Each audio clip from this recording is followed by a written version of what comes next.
berjumpa lagi di video reaction saya kali ini guys, oke? Semoga semua yang menonton video saya hari ini sehat selalu. Nah, kali ini saya mau tengok video tentang ini ya. Kekuatan militer Indonesia tahun 2023 semakin ngeri. Itu dia ya, kekuatan militer Indonesia semakin baik, semakin ini gitu ya, diperkuatkan gitu. So, jangan lama-lama lagi, mari sama-sama tengok video ini. Let's go. Hello Teknolovers. Setelah menggusur militer Jerman dari peringkat 15 dunia tahun lalu, kekuatan militer Indonesia kembali meledak di tahun 2023. Menurut data terbaru yang dirilis oleh Global Firepower atau GFP dalam situs resminya, kekuatan militer Indonesia berada di urutan 13 dunia dengan kekuatan indeks sebesar 0,2221.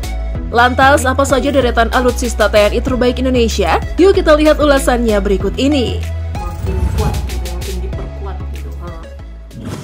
Melihat sederet alat utama sistem senjata atau alutsista yang menjadi andalan Tentara Nasional Indonesia atau TNI, situs pemeringkat militer dunia Global Firepower menempatkan kekuatan militer Indonesia di peringkat ke-13 dari 145 negara di dunia pada tahun 2023. Dari pemeringkatan ini, Amerika Serikat masih menjadi anggota terkuat dalam urusan militer dengan skor 0,0712. Posisi Indonesia melesat 2 peringkat dibanding periode sebelumnya dengan skor 0,2251 Power Index. Peringkat Indonesia tahun ini lebih unggul dari sejumlah negara-negara maju, seperti Jerman di peringkat 25, Australia di peringkat 16, dan Israel di peringkat 18. Masih kalah jauh ya, padahal Indonesia negara berkembang loh. Dalam pemeringkatan tahun ini, kekuatan TNI dilengkapi dengan beberapa kekuatan, baik sumber daya manusia atau SDM, maupun alat utama sistem senjata atau kapal selam. Di Angkatan Udara, TNI diperkuat 481 Angkatan Udara. Total jumlah Angkatan Udara termasuk 41 pesawat tempur, 37 pesawat tempur terpisah, 67 pesawat angkut, 127 pesawat latih, 17 misi khusus, 1 kapal tanker, 176 helikopter, dan 15 helikopter serang.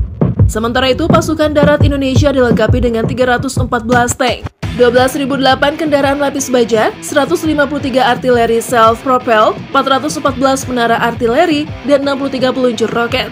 Kemudian TNI Angkatan Laut memiliki total 250 aset pertahanan. Jumlah tersebut terdiri dari 10 fregat, 21 unit korvet, 4 kapal selam, 202 kapal patroli, dan 13 kapal penambang. Lalu jumlah prajurit Indonesia juga bertambah dari 1.080.000 personil menjadi 1.645.000 personil. Militer Indonesia sebenarnya memang terus berbenah dalam beberapa tahun terakhir.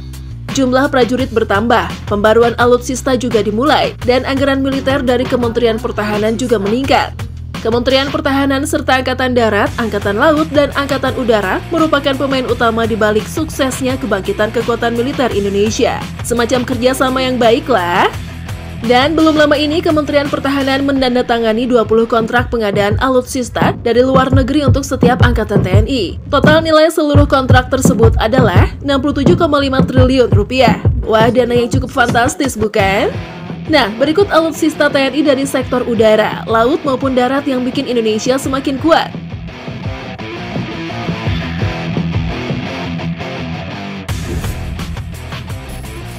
Helikopter Apache. Di sektor udara, TNI memiliki salah satu alutsista tercanggih, yakni helikopter serang AH-64E Apache. Helikopter Apache AH-64E adalah helikopter tipe serang atau tempur militer yang dapat diterbangkan dalam berbagai kondisi cuaca.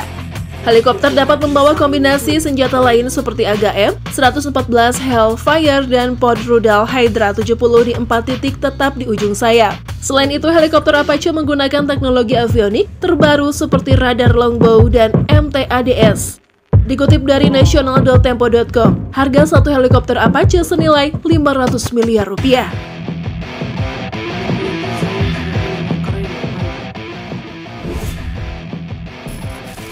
Jet tempur Su-30. Selanjutnya masih dari sektor udara, ada jet tempur Su-30. Menurut TNI AU.mil.id, Su-30 merupakan pesawat tempur yang dikembangkan oleh Sukhoi Rusia pada tahun 1996. Pesawat ini merupakan pesawat tempur multi-peran yang efektif digunakan sebagai serangan darat. Pesawat ini dapat dikombinasikan dengan FA-18EF, Super Hornet Amerika dan F-15E Strike Eagle. Pesawat jenis ini dilengkapi dengan radio positioning system yang dapat melacak hingga 10 target secara bersamaan. Fitur ini menjadikan Su-30 sebagai pesawat tempur taktis yang cocok sebagai sasaran pesawat musuh. Untuk harganya, Su-30 ini dibanderol dengan harga sekitar 703,5 triliun rupiah.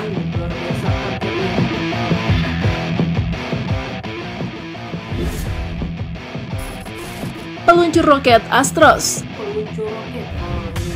Sementara di sektor darat, Indonesia memiliki salah satu alat tempur terbaik, yakni peluncur roket Astros yang harganya mulai dari 3,8 triliun rupiah sampai 7,6 triliun rupiah.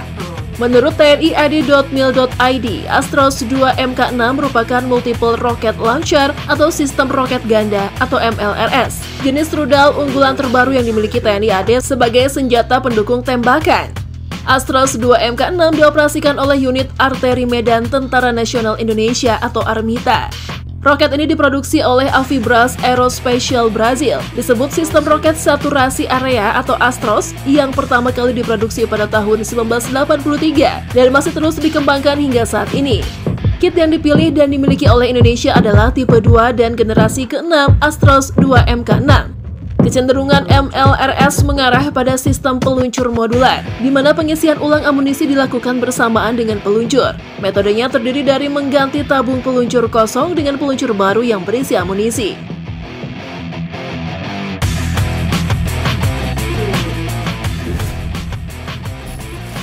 Tank Leopard. Masih di sektor darat, tank Leopard berasal dari Jerman, di mana dikembangkan oleh Krauss Maffei pada tahun 1970-an dan awalnya digunakan oleh Bundeswehr. Namun dalam perkembangannya, tank ini dikomersialkan dan dijual ke beberapa negara dengan harga jual mencapai 82,3 miliar rupiah. Tank jenis ini digunakan oleh Indonesia pada tahun 2011, di mana beberapa jenis digunakan. Salah satunya adalah mode revolusioner. Tank ini memiliki berat sekitar 60 ton dan panjang 9,9 meter dan lebar 3,75 meter, tinggi 3 meter dan dapat menampung 4 awak.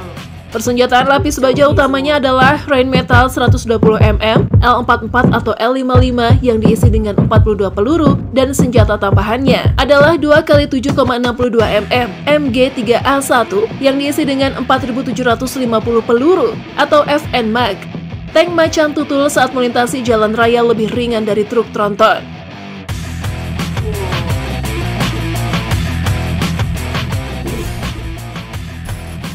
Kapal selam KRI Alugoro 405. Sedangkan dari sektor lautnya, Indonesia memiliki KRI Alugoro 405 yang baru diresmikan oleh Menteri Pertahanan atau Menhan Prabowo Subianto pada 17 Maret 2021 lalu di Surabaya, Jawa Timur. Kapal ini beroperasi di bawah Komando Armada 2 TNI Angkatan Laut dan dibangun oleh PT PAL Indonesia Persero bekerja sama dengan Daewoo Shipbuilding and Marine Engineering atau DSME Korea Selatan.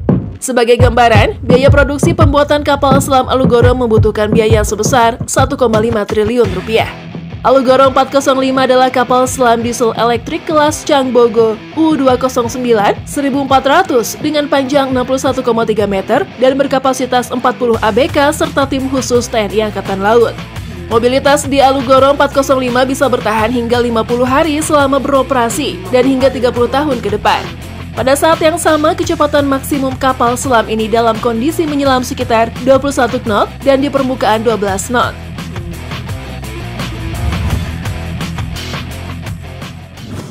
Nah, itulah tadi deretan alutsista TNI terbaik Indonesia yang semakin memperkuat sistem pertahanan negara kita. Apakah Indonesia akan terus melaju sampai 10 besar dunia? Kita tunggu saja informasi terbarunya. Like, komen, dan share video ini. Sampai jumpa! Oke guys, jadi tadi ya videonya ini, jadi makin naik peringkat lagi ya.